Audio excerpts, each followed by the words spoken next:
Hello everybody and welcome to Red 2 Chatter, the show about everything Star Wars. I'm Dallin, that's Jay, and that's Ryan. Hey guys, how's it going?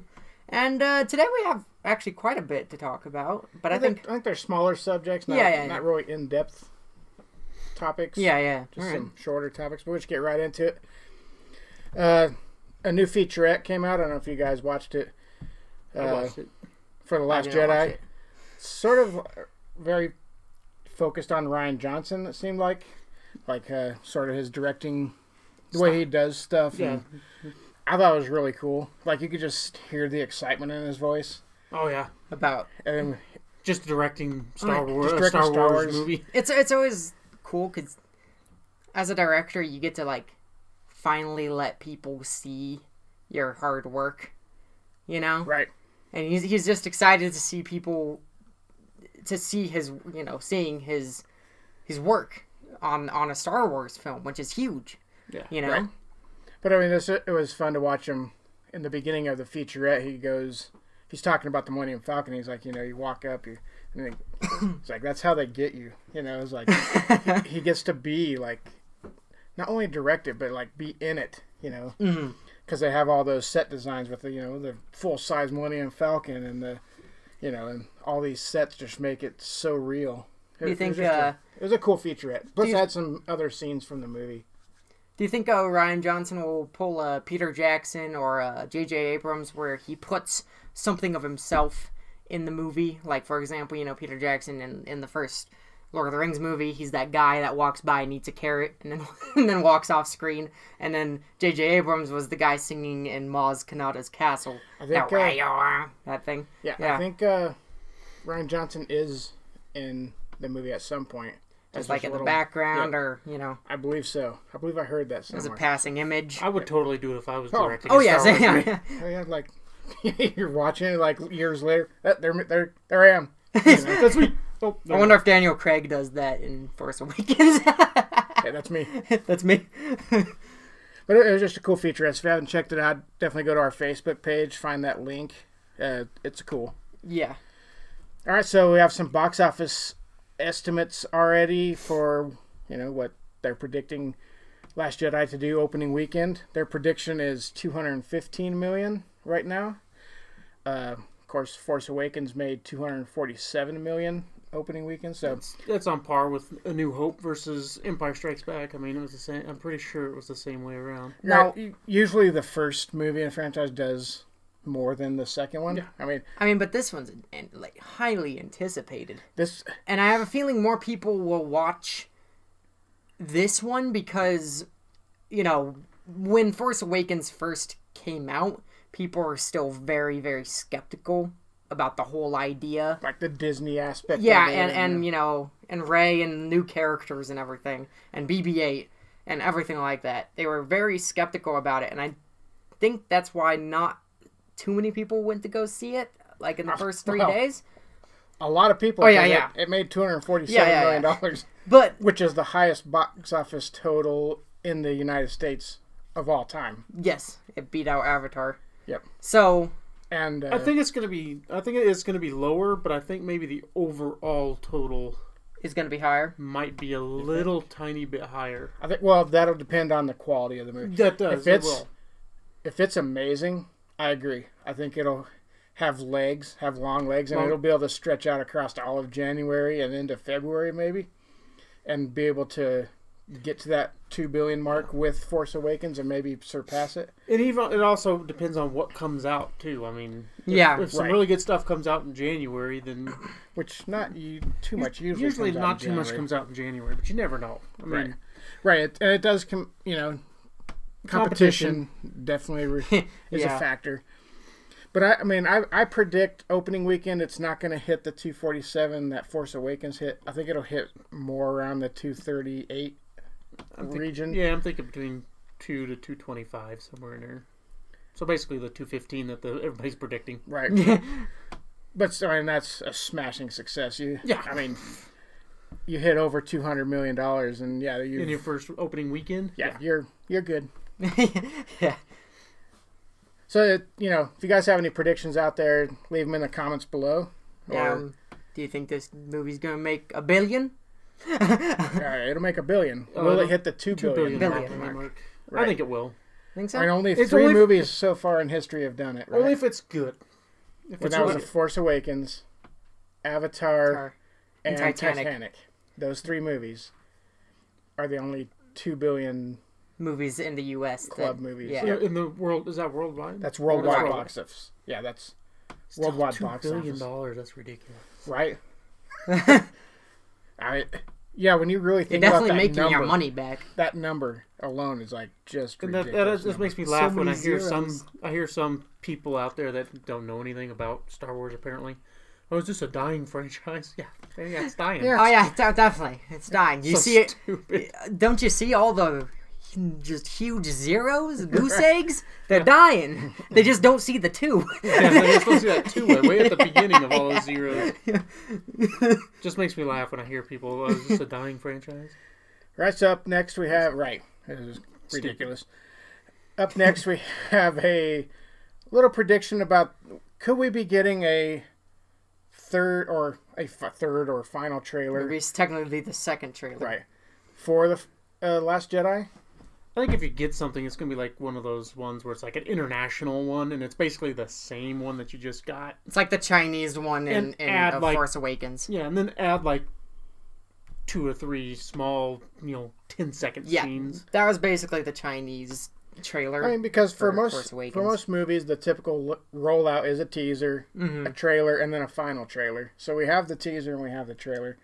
Will we get the final? Do we need the final trailer? I don't think we're going to get one, but if we do, it's like I said, I think it's going to be just like an international one where they add a couple scenes here and there. Right, it'll be mostly things you've seen either from the teaser Sure. combined with what we've seen already, and then like a couple extra extended scenes on what we've I've already seen.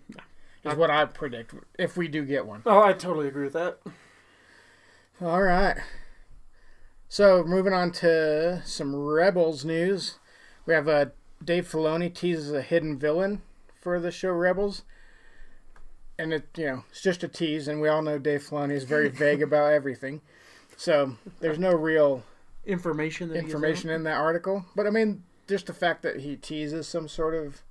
No, because a lot of people seem to think it's Vader, but Vader's such an obvious choice. I could see a return of Vader and him like interacting with Thrawn at some point. Yeah, I can see that, but that's not really. But that's in my not opinion, like that's not a hidden. No, we've already seen Vader, so Yeah. to me that's not hidden. Yeah, To me, a hidden villain would be somebody we hadn't seen yet, Yeah. or heard from yet. Yeah, you've seen him in like another movie or yeah, something. like one of the bounty hunters, or like Dengar or Bosk Right. comes out to play. Right. I mean, and maybe that's what it is. Maybe We get the they group get of some sort of bounty hunters that are hunters. hired. maybe. Or like you were saying, Dallin, maybe it's Krennic. Yeah, I mean, could- this it guy's could- it could the be. guy who made this on Epic Stream, who made this article. He says that he wants to see Director Krennic. So, Right. he It could be definitely Tarkin. Could be Tarkin. It could be Tarkin, but haven't we already seen? No, we haven't seen we him in haven't Rebels. Mm-mm. No, I guess I'd I like was to see an thinking- interaction between Thrawn and Tarkin, Tarkin. actually, because they have two different ideas of what makes them powerful. Well, Tarkin's all- Krennic and I mean- Tarkin would definitely butt heads. Well, Tarkin's all about the Death Star. He wants the Death Star. It seems like Thrawn is more about the TIE Defenders and more about the smaller ships, just increasing their abilities and making their armies stronger, their fleets stronger, Yeah. instead of having like one centralized weapon. Yeah. All right, anything else on that All right, one? there's Tarkin. Yeah, I thought we saw him already I once. Did think we saw... No, but we've seen Vader too. So Yeah. I'm hoping it's somebody totally new, or like you guys were saying, some sort of a bounty hunter would be cool. Yeah. Since everything else has failed to catch the rebels, why not send out a Right. bounty hunter or two? And maybe the bounty hunter doesn't go after the Ghost Crew, or maybe it does. Maybe they send the bounty hunter after Saw Gerrera, Yeah. or something. Yeah. Something happens. I don't know. Who knows? All right, some more Rebels news, and this time Dave Filoni, not really news.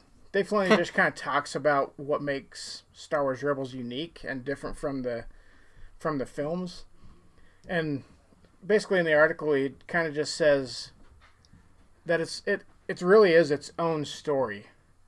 Yeah. Even though it's connected with all these other, A New Hope and Rogue One and all those, it really does have its own beginning, middle, and end. It's got its own identity. Right.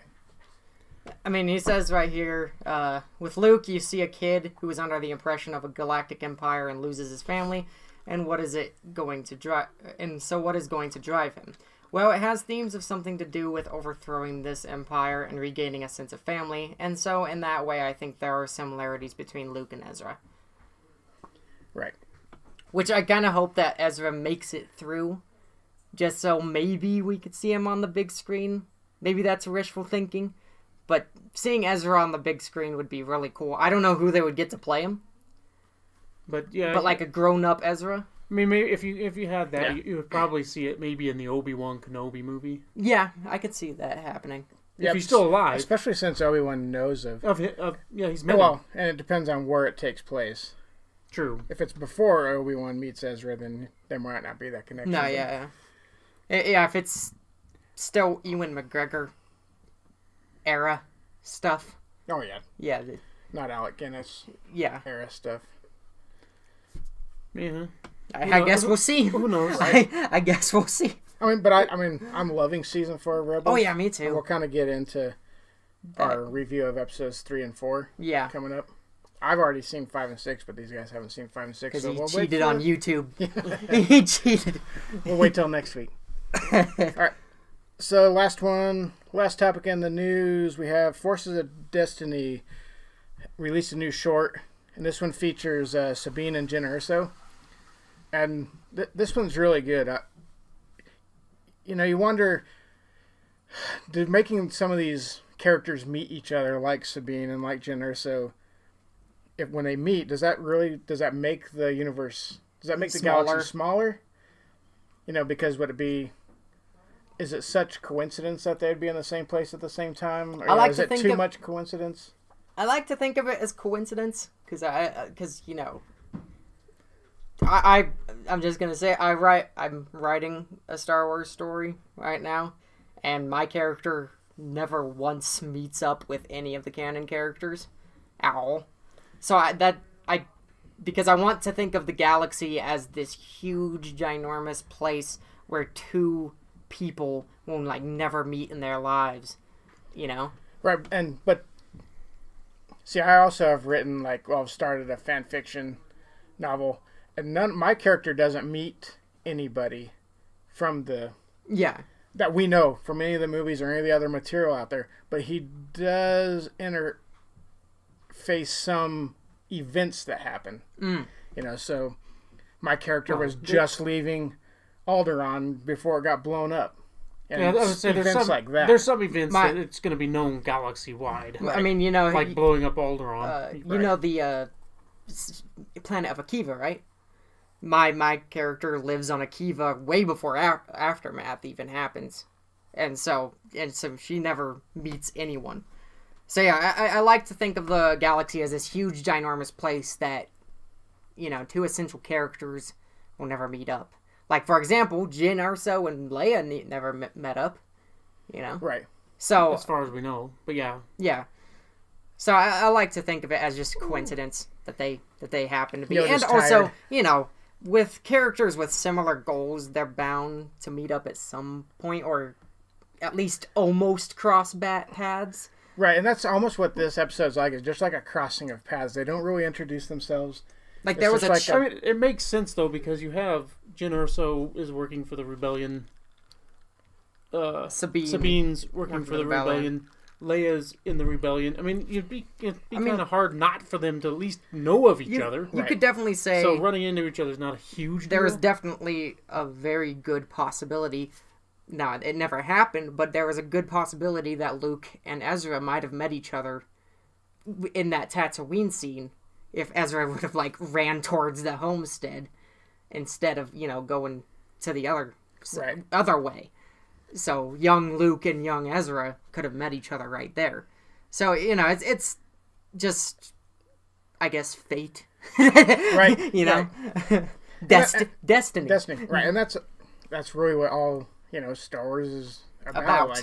your destiny and, your fate in the galaxy. Mm-hmm. But definitely check the episode out. It's definitely worth checking out. It's one of my favorites that they've put out so far. So the more I see of these and the more I've seen of like season 4 of Rebels makes me love Sabine even more. Like, she's really becoming a very cool character. Yeah, I'm really liking Sabine. Yep. All right, let's move on to Tashi Toy Station. We'll continue with the Forces of Destiny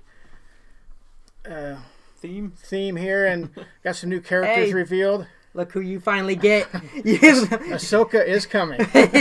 Jay's happy. Finally got her. Yeah, it looks like we got Ahsoka, we got a Luke with a Yoda. And we got Bosch. Which is... No, that's not Bosch. Padme. That's Padme Amidala. We need a Bosch. It's kind of weird that one of them is Luke with Yoda. I mean, I thought this was It's like a more girl about thing. the female characters. Yeah. Yeah. I mean, I understand it doesn't matter. It's not like he's got his story. He doesn't have a... Not yet. I mean, maybe he will. Maybe they're going to expand it from just the females and they're going to go to everybody. Right. Maybe Luke and Leia will have a story. Maybe they're popular enough that... Right. But just... It's cool. I'm definitely getting the Ahsoka one. I just rearranged some of my collectibles at home, so I really got to... But now that I said that, I really want a Bosch. Really got to curb.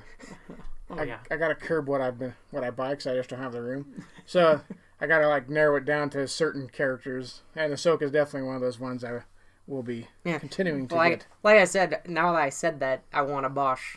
Leia. Heck, Leia Bosch disguise. I would love to see her getting that disguise in maybe a episode of Forces of Destiny. How she gets that? Yeah. That would be cool. Yeah, that would be cool. That would be a cool. That would be a cool episode. Kinda if you're listening. Another little gap to fill in, Right. How did Leia get her Bosch disguise?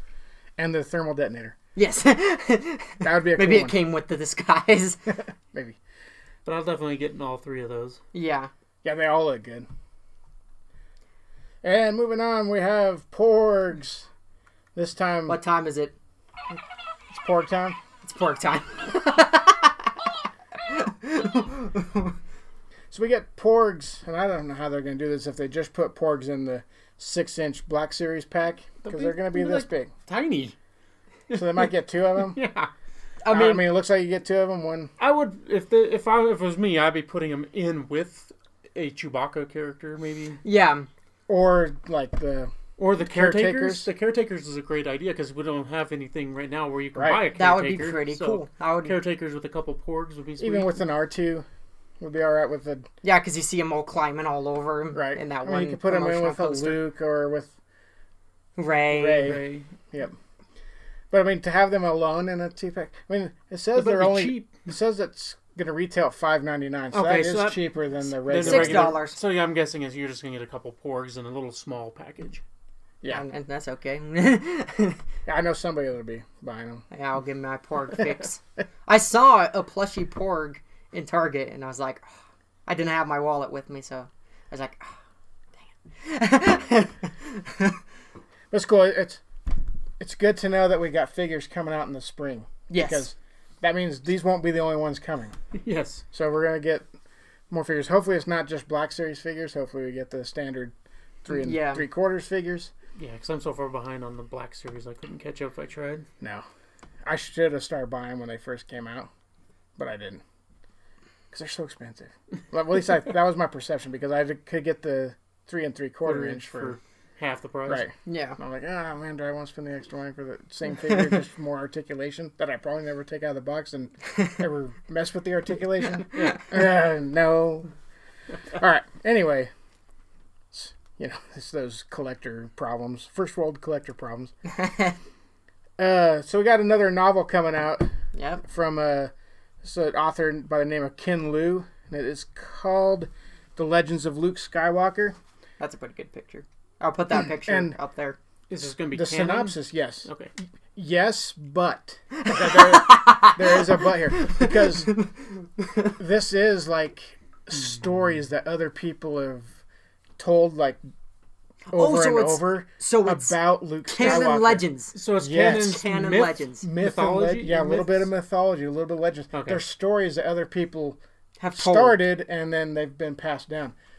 about Luke. Legends Like, of Luke Skywalker. So basically, it's like urban legends of Luke Skywalker. Yeah. Where yes. So he does exist, but there's just a whole bunch of like false stories too. right. So there is an existence of Luke, and I'm sure like most legends or most stories that get passed down from generation, there are a lot of truths in there, but there's also a lot of like half truths and exaggerations, and to make the story beefier and better. Yeah. So I'm interested in reading this book. It's supposed to have like a story about him in the Battle of Jakku and some other stuff. So I'm definitely looking forward to this book. Yeah. That'd be interesting.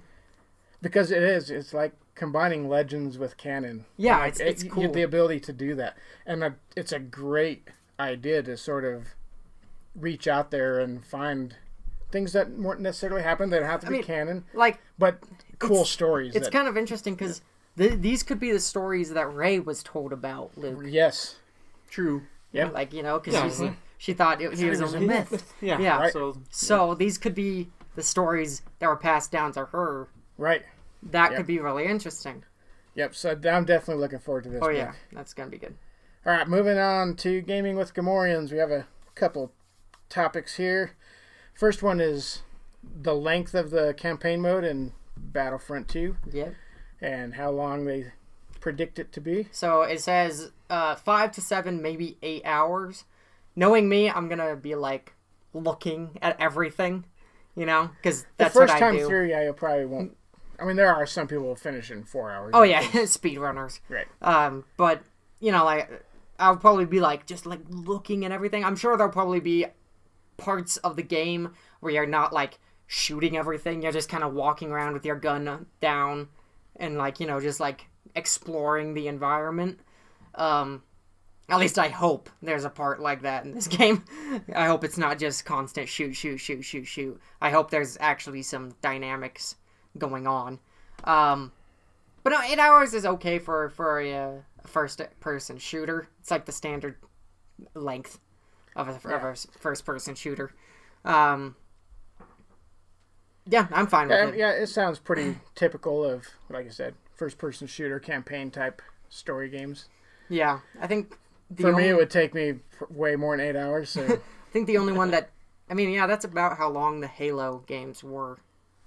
And I think that's about how long, like, all the Call of Duty campaigns If I started playing it, I would get many more hours of enjoyment because I would probably suck. But yeah, I'm excited to see how the story pans out for it. All right, so we got some additional information about what went down with the Visceral game. And I don't know if you read. Nah, I didn't read these. I took time to read these articles. It looks like they just shut down like Ragtag, and there were some other like contributing companies that were contributing, like Frostbite Engine and stuff they were using to... You know what happened to that? So I think... EA just went... Right, so I think that they were... Yeah. It was more than just EA shutting down Visceral, maybe. Yeah. So, I mean, it's just sad to see this game go. Here, just to make you freaking more depressed.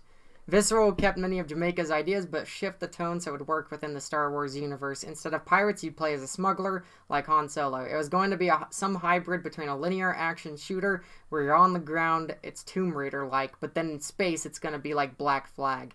Where basically Black Flag is kind of like, it's an Assassin's Creed game.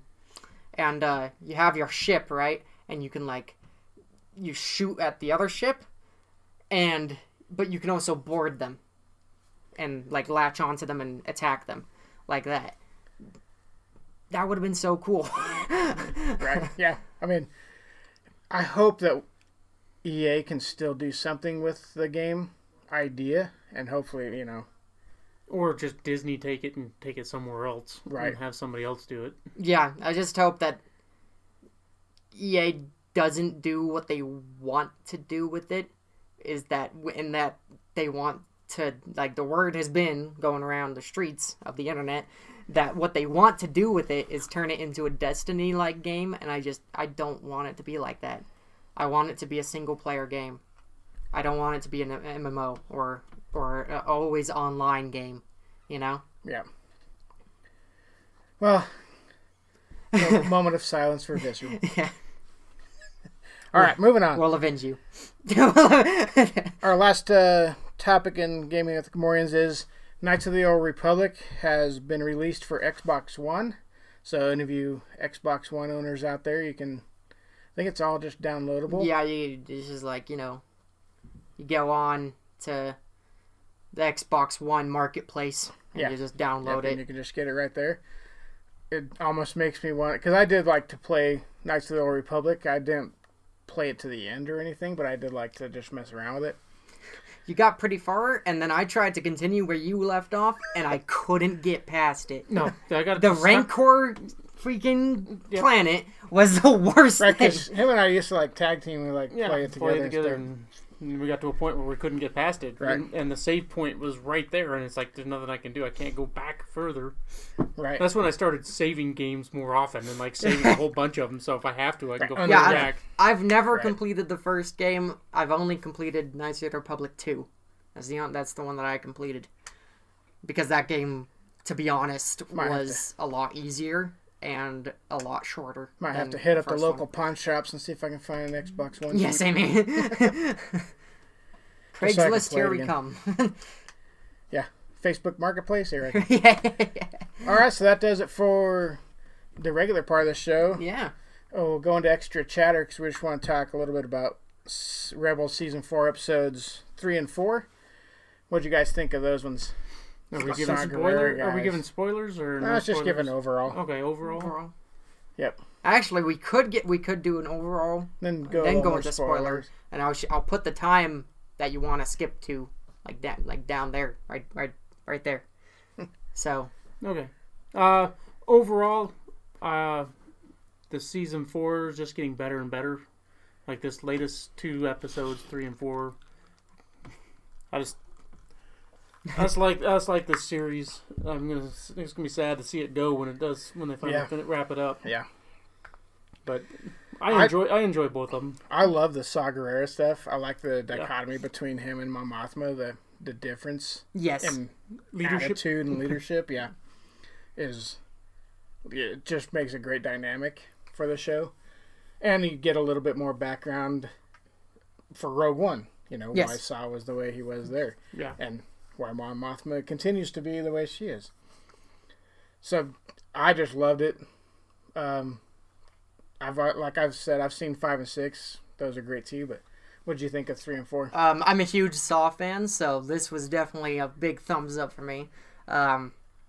It's interesting because it gives you both sides. You can understand why Saw does the things that he does, and you can understand why Mon Mothma does the things that she does. If they would just come to a compromise, I think this war would have been over a lot sooner.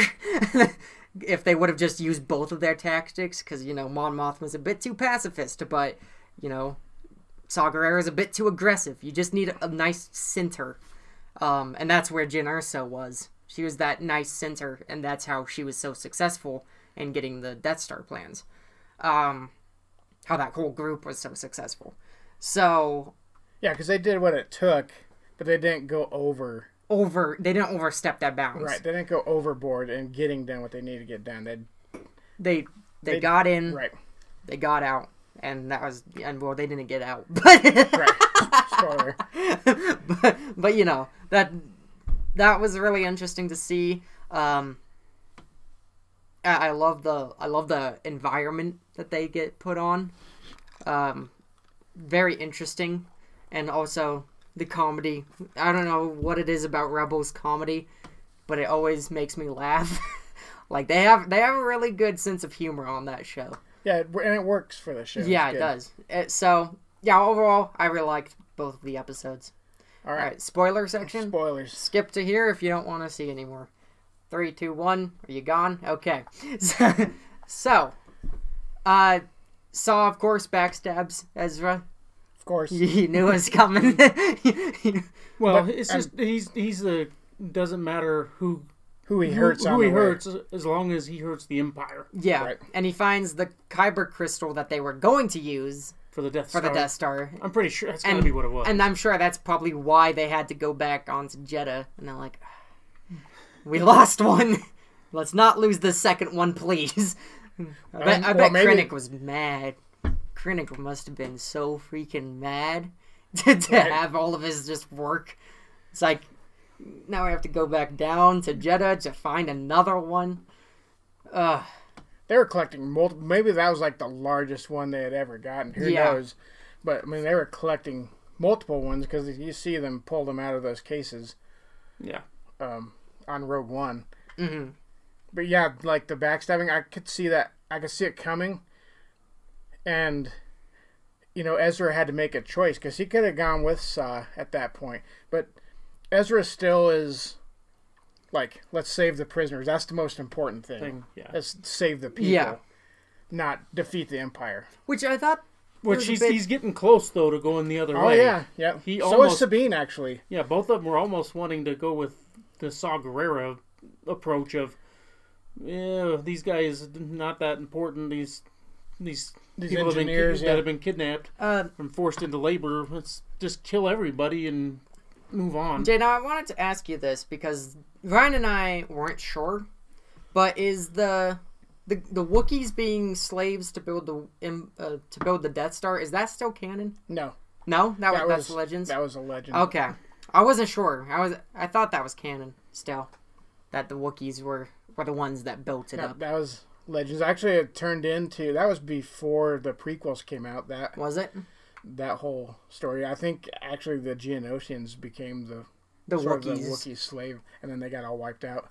I think they just transformed from the Wookiees because I think they had other plans for the Wookiee race. They didn't want to kill them off, or George Lucas didn't want to. But the Geonosians were expendable. Geonosians were a new character, and not very they had some high intelligence in some of their, like the Queen in some of their groups, but that most one of them senator were dude fairly low, like hive minds. So they didn't have, it wasn't as brutal killing off that race. If you know what I mean, as opposed to killing Wookiees. Wookiees, would have been a little bit more savage. Yeah.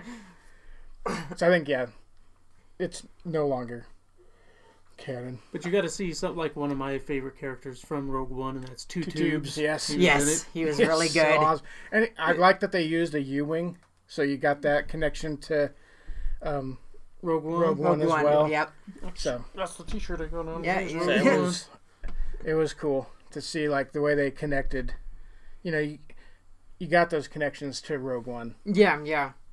And Two Tubes and Saw and the U-wing and it was really cool. Kyber crystals. Probably one of the best scenes in these two episodes was when Saw's giant head, like Wizard of Oz style, was talking down to Mon Mothma. That was probably that whole debate between the two of them was really good and showed off both of their sides really well. Yep. I love Saw's voice actor, whoever voices Saw. It's Forrest Whitaker. Is he actually doing it? I think he did the voiceover for that. So good. That man is amazing an actor. He's a good actor. Probably one of my favorite lines is when Mothma finally snaps at him, and he's like, "There's that fire. Where's that?" Yeah, that's what it's gonna take. Yeah. Basically, to defeat the Empire. Yeah. And then another one of my favorite parts too is like you were talking about the humor, is when Ezra acts like he's one of the Titus. Is that it? Yeah, Titus. Yeah, Titus. He's act like he's the commander when they're in the satellite dish. Yeah. And he's talking to the he's guy. Like, this is Admiral Titus, and he's like, not Admiral or whatever position, Commander Titus. I think so. And he's like, what are you talking about? I'm Commander Titus. And he's like, oh crap. And this time Titus didn't get out of the. Nope, Titus died. And he blew up. And I like also escape. when they all slide down and him and Sabine are they're sitting on the edge of the satellite dish, and Ezra's he's just waving at the Empire guys. Sabine slaps him. Yeah. Just the humor in Rebels always makes me laugh. I don't know what it is about it. It's just good. It's good timing. It's well done. Yeah. It's just well done. So yeah, I overall liked it. Yeah, me too. Oh yeah, I mean, and you guys will love the next two. They're good too. So that pretty much wraps it up for us today. Yeah. A bit of a short episode, but that's okay. That's right. Actually, as we get closer to Last Jedi, we'll probably get, because trust me, there was plenty of news out there, but man, so many spoiler rumors and spoilery. I'm just trying to avoid all that stuff. So yeah, like our news topics are getting a little bit shorter. So probably between now and the release of the movie, it might just be shorter episodes, and that's fine. cool. That's fine with me. You guys out there probably would rather only spend 35 minutes watching a video instead of an hour. So I mean, unless you're like listening to these and right, driving somewhere or something. All right, wrap us up. Yep. So I hope that you all enjoyed. Please like, comment, and subscribe if you guys enjoyed. Jay, where can people find you? You guys can find me on Instagram at JWilsonByDesign and on Twitter at JBird51. Yeah, that. Yeah. And you can find me on YouTube as well. Or whatever. I'm Major Glitterix. I do gameplay videos and stuff. Almost to my 100th episode on Persona 5. I think I've mentioned that, and my cat just freaking moved the camera. I'm sure you guys probably saw that. It wasn't an earthquake. It's okay. She brushed against it and moved it. But yeah, I'm having a lot of fun right now and hoping to do some more stuff. So please like, comment, and subscribe again if you guys enjoyed. And we will see you all next time. Bye, guys. Bye. Later.